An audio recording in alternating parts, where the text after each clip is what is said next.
Bhurbhuvah Swaha Tatsaviturvarenyam Bhargo Devasya Dhimahi Dhiyo Yonah Prachodayat. Om Bhurbhuvah Swaha Tatsaviturvarenyam Bhargo Devasya Dhimahi Dhiyo Yonah Prachodayat. Om Bhurbhuvah Swaha Tatsaviturvarenyam Bhargo Devasya Dhimahi Dhiyo Yonah Prachodayat. Om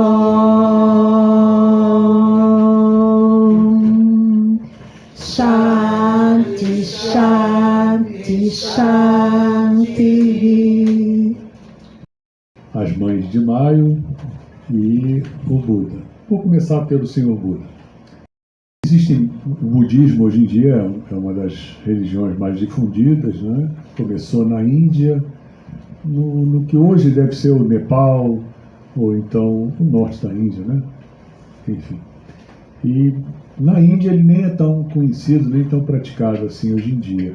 Ele se espalhou mais pelos outros países da Ásia, é uma das maiores religiões do mundo. Quer dizer, bom, tem várias correntes budistas, né?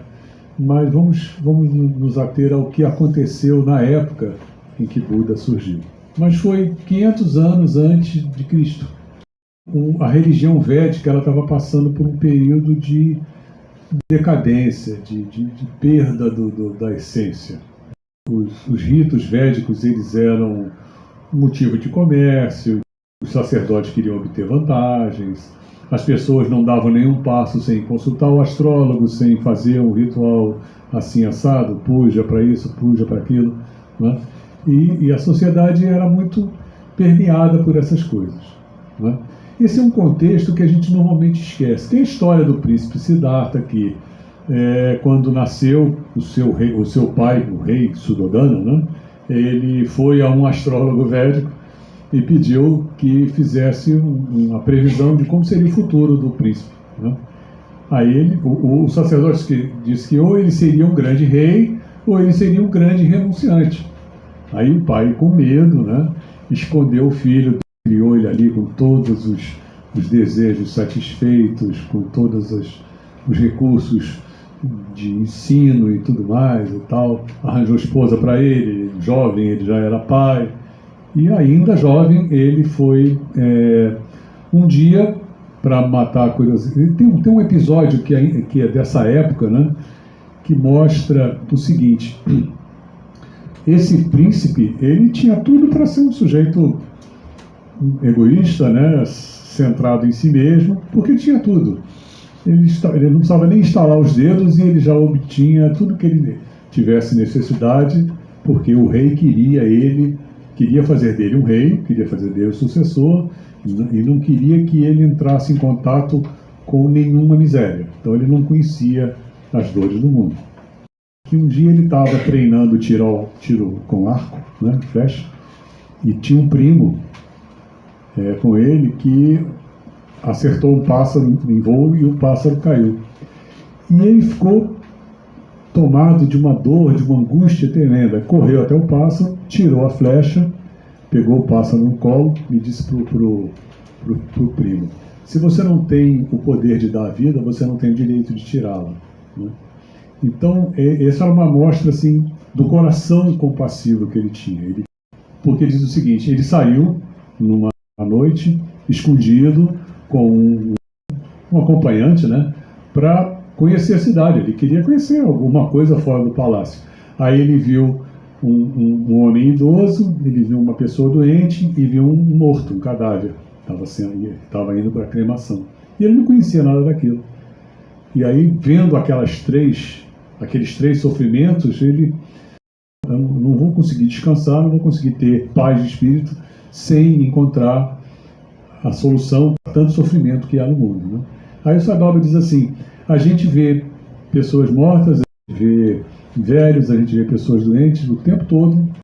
E aí ele pergunta assim: quantos de nós tem o coração tocado a ponto de abandonar sua própria vida, seus confortos, sua carreira de vida pré-traçada, com muita felicidade material, para poder resolver esse problema, né? Então foi isso que ele fez. Ele é especial, ele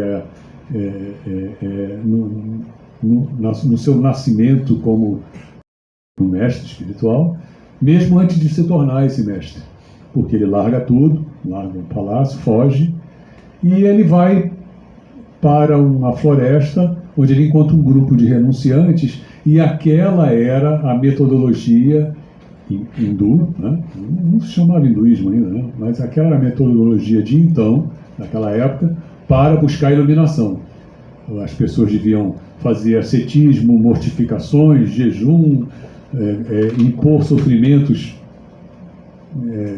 indizíveis, né, ao corpo, para poder superar o apego ao corpo e à mente, e a dor, e etc, etc, e se iluminar.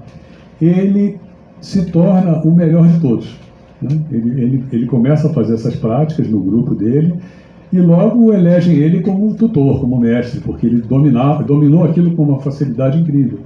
Mas ele falava, ainda assim eu não estou encontrando a felicidade.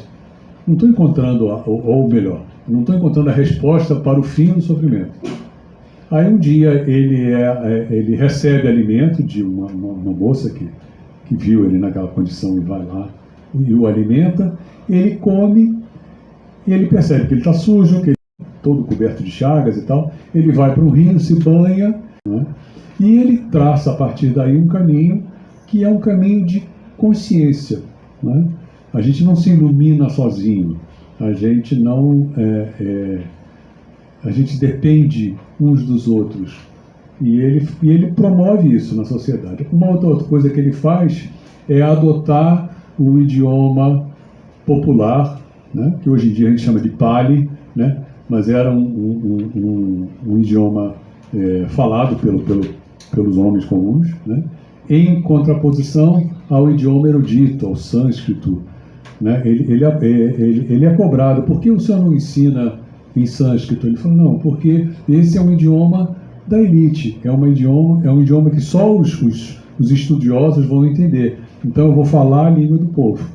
E por isso que inclusive hoje em dia a gente encontra muito isso em alguns, existe uma resistência a certos, eles falam errado, digamos assim, se você pensar em sânscrito, eles falam uma outra língua, é o Pali, né?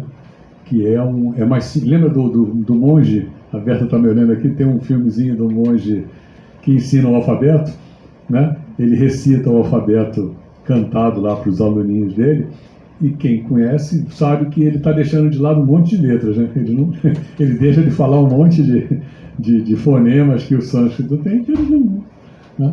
Então é uma linguagem mais simples, é uma linguagem mais acessível, e é um esforço de consciência. O que o Buda cobra, ou ensina e propõe que a gente pratique o pensamento correto, a fala correta, né, a atitude correta e a não violência. Aquele episódio dele com o pássaro, quando ele ainda era o príncipe, ele carrega para a vida toda. É uma atitude de não agressão, de não violência. Ele fala que o Dharma, né, a virtude suprema, você está quente, né? A virtude suprema é a não violência, né? A ausência do desejo de ferir, né? A busca pela harmonia, pela convivência harmônica, né? E com todos os seres, não necessariamente só com outros seres humanos, mas com todos os seres da criação. Então, é isso que eu sabia de budismo. Então, tem assim, muitas historinhas, a gente escutava o Vipassana sobre isso, né? Que naquela época ele já estava atraindo muitos devotos, né? Então muitas pessoas iam para desmascarar ele e tal. Então tem muitas historinhas assim, você sabia disso? Na sua época, o pouquinho que a gente sabe é que sim, ele era desprezado ou atacado pelos eruditos de então, né? Porque não gostavam daquela simplificação que eles achavam excessiva e que tornava acessível ao homem comum a sabedoria espiritual que antes era algo que você tinha que bancar, né? Tinha que ter um intermediário, tinha que ter um sacerdote, e ele suprimiu isso tudo. Os que seguem a religião védica são chamados de ástikas, ou seria, na nossa tradução, seriam os crentes, né? E o Buda e os budistas, o budismo é chamado de nástica, ou seja, o não crente é aquele que não aceita a autoridade dos Vedas como religião. Uma religião védica depois teve o seu renascimento na época do Adi Shankara, né? E aí então hoje em dia ela tem o seu lugar. Mas na época dele houve essa decadência, houve esse declínio, e depois que ele já tinha deixado esse mundo, um rei, um soberano, né, chamado Ashoka, né, ele adotou o budismo como religião oficial e foi o grande propagador. Ele financiava expedições de monges que saíram percorrendo a Ásia, vieram até o Oriente Médio, estiveram lá na região de Jesus e tudo, né, e levaram a filosofia budista para vários lugares do mundo, e tanto que ela floresceu em outros lugares diferentes da Índia, né? Hoje em dia na Índia nem é tanto, mas em outros lugares tem. O budismo é assim, o budismo original. Tem o budismo tibetano, que é mais ligado a divindades, a deidades, a manifestações de seres celestiais, mas o budismo original não toca nesse assunto, né? Ele lida com a sua consciência, com as suas atitudes diante do mundo, né? E tem um episódio que eu lembrei, né, que tem um paralelo num episódio da vida de Jesus. Um episódio que me lembra a vida de Jesus, ou uma passagem de Jesus, é o episódio do apedrejamento da mulher adúltera. Os homens se preparavam para apedrejar uma mulher, né, e ela se defendendo, e ele chega e interrompe e diz assim: por que essa mulher está sendo agredida, apedrejada? Porque ela é adúltera, ela cometeu pecados, etc. E ele sentado numa pedrinha, Jesus, né, escrevendo umas coisas na terra, diz assim, fulano. E começou a escrever ali os erros de todas aquelas pessoas que estavam ali julgando e condenando aquela pessoa. Ele falou assim, aí ele levanta assim: aquele que não tiver nenhum pecado, atire a primeira pedra. Tal era a autoridade dele que as pessoas desistiram. E ele fala com a mulher: olha, não estou vendo erro nenhum na sua vida, né? Você pode ir embora. E com o Buda acontece a mesma coisa. Ele vai para uma aldeia, ele vivia peregrinando pela Índia para levar os ensinamentos. E ele é muito bem recebido pelas autoridades, chefes políticos, enfim, né? E o cumprimento, e ele sai em procissão pela, talvez a única rua principal lá da aldeia. E tinha uma casinha onde tinha uma moça, e ela faz sinal para ele se aproxima assim: eu gostaria muito de receber o senhor na minha casa para almoçar, se o senhor puder vir depois que for homenageado. Não, eu venho sim, com muito prazer. E aí as pessoas ouviram aquilo e andaram mais um pouquinho, e um daqueles chefes lá virou para eles: olha, você não pode fazer isso, essa pessoa vai difamá-lo, porque ela é uma mulher que recebe outros homens na casa dela e tal, sabe como é que é, e o senhor indo lá, o senhor vai manchar a sua reputação, aquela coisa toda, pereré. Aí ele falou: tá bem, eu vou ver o que eu posso fazer, mas eu já prometi. Mas é melhor o senhor não ir e tal. Não, mas eu prometi a ela. Não, mas não vai não. Aí, quando o homem fez assim: o senhor não deve ir, o Siddhartha, né, o Buda, segurou o punho dele assim com força, e ele ficou com a mão assim. Aí o Buda virou para ele assim: bate palmas. Aí o homem tentava bater palmas, e o Buda ficava tirando a mão, não deixava ele bater palmas de jeito nenhum. Ele falou: tá vendo? Eu preciso de 2 mãos para produzir palmas.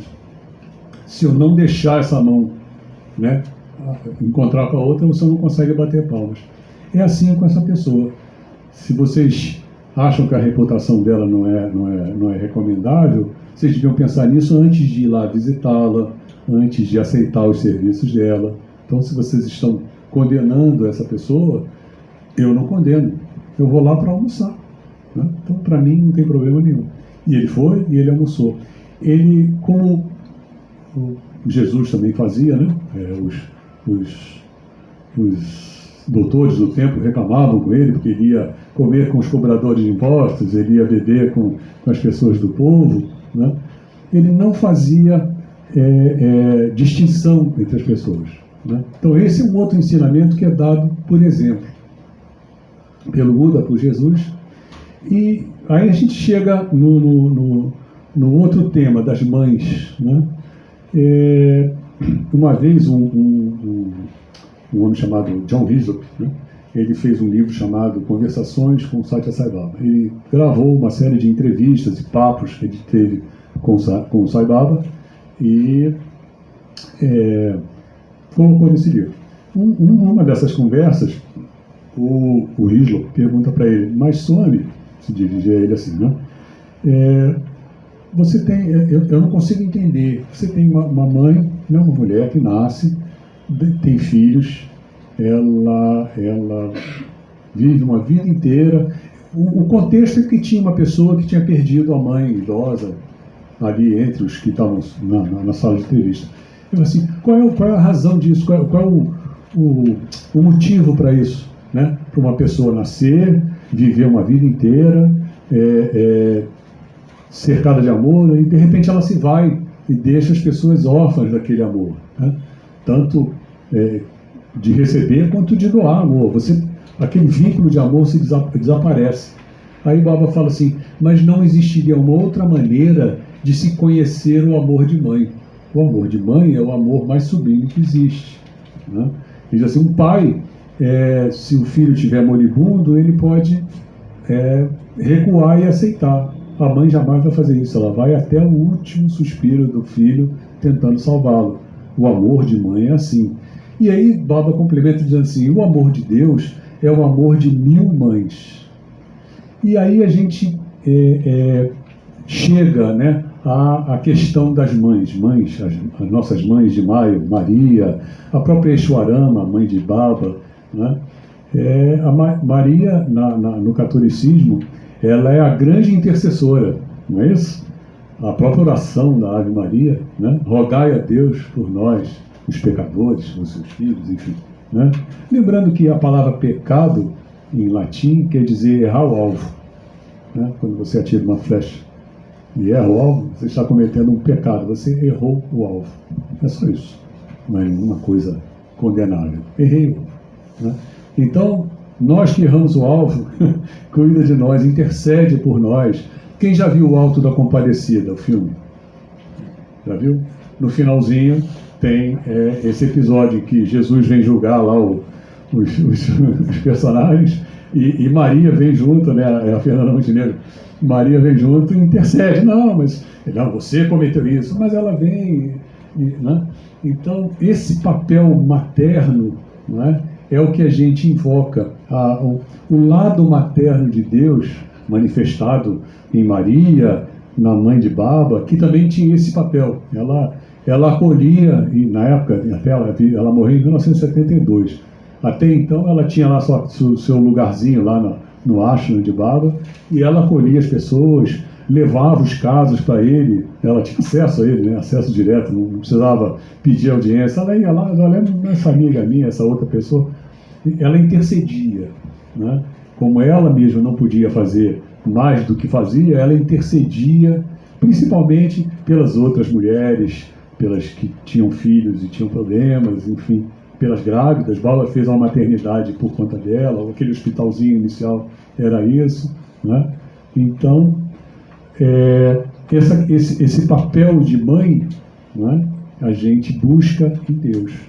Muito mais do que o pai que julga, que tem expectativas em relação ao seu comportamento, se você não fizer isso, tem aquela sanção, etc. O lado materno acolhe tudo. Não tem erro, né? Não tem pecado que você possa cometer que a sua mãe divina não aceite, né? Ela nos colocou aqui para viver essa experiência, né? Então a gente tem que errar. Se a gente não errar, a gente não vai aprender. A gente não teria aprendido sobre o amor de mãe se não tivesse uma mãe. Bom, eu perdi minha mãe já. Se não tivesse uma mãe e ela tivesse ido antes, a gente tivesse, né? A gente lembra daquele momento, a gente sabe, a gente aprendeu, né? E isso é evolução espiritual, Então, para que a gente possa ter a consciência e a compaixão de um Buda, né, que não faz distinção e ama por igual a todos os seres, a gente tem que ter passado por essa etapa. E se a gente não está nessa etapa ainda, a gente tem uma grande chance. A gente tem o amor de 1000 mães que nos acolhe, que nos aceita como a gente é, que a gente não precisa transformar absolutamente nada para que ele, ela, a Mãe Divina, nos aceite como a gente é. Né? Eu concluo com uma palavra de Baba. Ele diz assim: Deus não se envolve em recompensa nem em punição. Isso é muito importante, né? Porque a gente fica encomendando de Deus que puna aquelas pessoas que a gente não gosta, tomara que fulano, né? E fica encomendando a esse mesmo Deus que nos recompense porque a gente tá ali lado a lado com ele, né? E ele fala: Deus não se envolve nem em recompensas, nem em punições. E aí? Aí ele complementa dizendo: Deus é a eterna testemunha isenta. Ele presencia tudo que a gente fala, faz, pensa, vê o futuro, sabe como foi o passado, né? E ele está sempre pronto, complementa o Baba, a estender a mão e a ajudar. Basta que a gente peça. Então, o nosso direito é pedir. E ele mesmo, o próprio Baba diz: vocês têm o direito de pedir, eu tenho o dever de atender. Né? Então, que a gente possa, né, agradecer a essa mãe que nos ama com o amor de 1000 mães, né, que nos dá um Buda para ajudar a desenvolver a nossa consciência, e que a gente possa, a gente vai louvar agora esse imenso poder, né, que nos cerca, que nos embala, e que assim seja. Boa cerimônia para todo mundo. Sai.